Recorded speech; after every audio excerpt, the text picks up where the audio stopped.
శుక్లాంబరధరం విష్ణుం శశివర్ణం చతుర్భుజం ప్రసన్నవదనం ధ్యాయేత్ సర్వవిఘ్నోపశాంతయే. శ్రీ గురుదత్త, జయ గురుదత్త. ఈరోజు మారుతి అనుగ్రహం 17వ తారీఖు మార్చి నెల 2025 సోమవారం, తదియ చిత్తా నక్షత్రం. అయితే ఈ రోజున దీపారాధన ద్వారా చదువులో వెనకపడినటువంటి వాళ్లకు సత్ఫలితాలు వస్తాయి.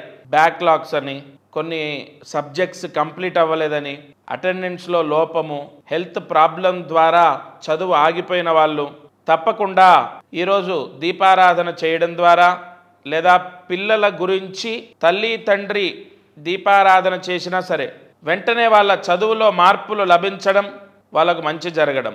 ఏమండి, చదివితేనే కదా పాస్ అయ్యేది, దీపం వెలిగిస్తే అవుతారా?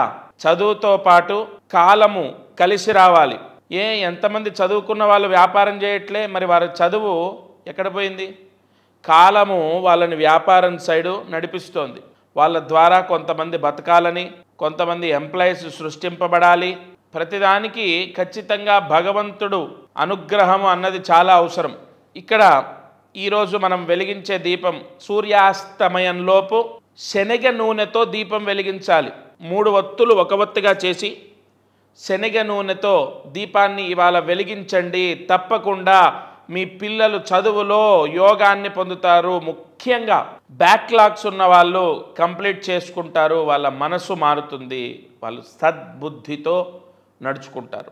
ఇక చిత్తా నక్షత్రం సోమవారం కదా, ఈ రోజున లక్ష్మీ తాండవ యోగం అంటే ధనయోగం కోసం ఒక పరిహారం చెప్తాను. ప్రతిరోజు నక్షత్రాన్ని బట్టి ఒక పరిహారం చేసుకుంటే మన స్టార్ బాగుంటే వాడి స్టార్ బాగుంది, విపరీతంగా సంపాదిస్తున్నాడు అంటూ ఉంటారు. మన ముందు మనకన్నా చిన్నవాళ్ళు విపరీతంగా ఎదిగి ఇల్లు, కారు, ఫోన్లు, కాస్ట్లీ లైఫ్ని లీడ్ చేస్తూ ఉంటారు. అది స్టార్ అంటే నక్షత్ర బలం అంటారు, లక్ష్మీ యోగం. ప్రతిరోజు ఈ ఛానల్లో ఆ లక్ష్మీ యోగం గురించి ఒక పరిహారం చెప్తాను. ఫలానా నక్షత్రంలో ఫలానా ఈ పరిహారం చేయండి అని. చిత్తా నక్షత్రంలో ఎవరైతే గణపతి దర్శనం చేస్తారో వారికి లక్ష్మీ యోగం. ఈరోజు గణపతి దేవాలయానికి ఎవరు వెళ్తే వాళ్ళకి లక్ష్మీ యోగం. ఒకవేళ దగ్గరలో గణపతి దేవాలయం లేకపోతే శివాలయంలో కానీ, అమ్మవారి దేవాలయంలో కానీ గణపతి ఆలయం ఉన్నా, గణపతి ఉన్నా దర్శనం చేయొచ్చు. అది కూడా కుదరని ఎడల వృద్ధాప్యంలో అంటే వయసు సహకరించక ఇతరత్ర కారణాల వల్ల దేవాలయానికి వెళ్ళలేని వాళ్ళు గణపతి అష్టోత్తర పారాయణ ఖచ్చితంగా చదవాలి. ఈ పరిహారము ఈ చిత్తా నక్షత్రంలో ఇవాళ చేస్తే అప్పులు, ఆర్థిక సమస్యలు పోతాయి.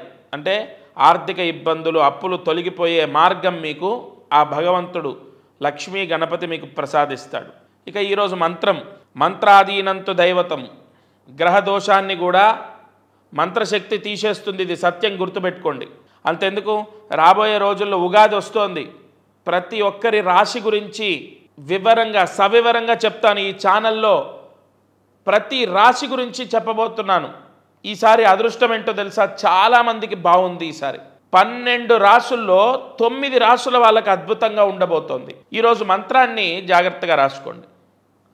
ఓం శ్రీం రాజాధిరాజాయ నమః. ఓం శ్రీం రాజాధిరాజాయ నమః.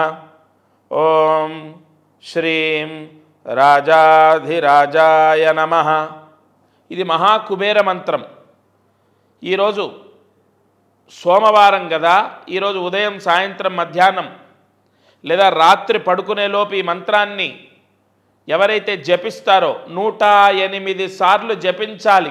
ఎవరైతే ఈ మంత్ర జపం చేస్తారో అందులోనూ 9 సార్లు రాయాలి. ఖచ్చితంగా వ్యాపారం చేసే వాళ్లకు వ్యాపారంలో కలిసి వస్తుంది, ఉద్యోగం చేసే వాళ్ళకు రావాల్సిన డబ్బు వస్తుంది. ఈ పరిహారాన్ని ఆచరించండి. ఇది వాల్టి మారుతి అనుగ్రహం కార్యక్రమం. ప్రతిరోజు ఈ ఛానల్లో సవివరంగా ఆ రోజు నక్షత్రాన్ని బట్టి, ఆ రోజు ఉన్నటువంటి గ్రహ బలాన్ని బట్టి పరిహారాలు అందిస్తాను. తప్పకుండా ఆచరించండి. ఓం శాంతి శాంతి శాంతి.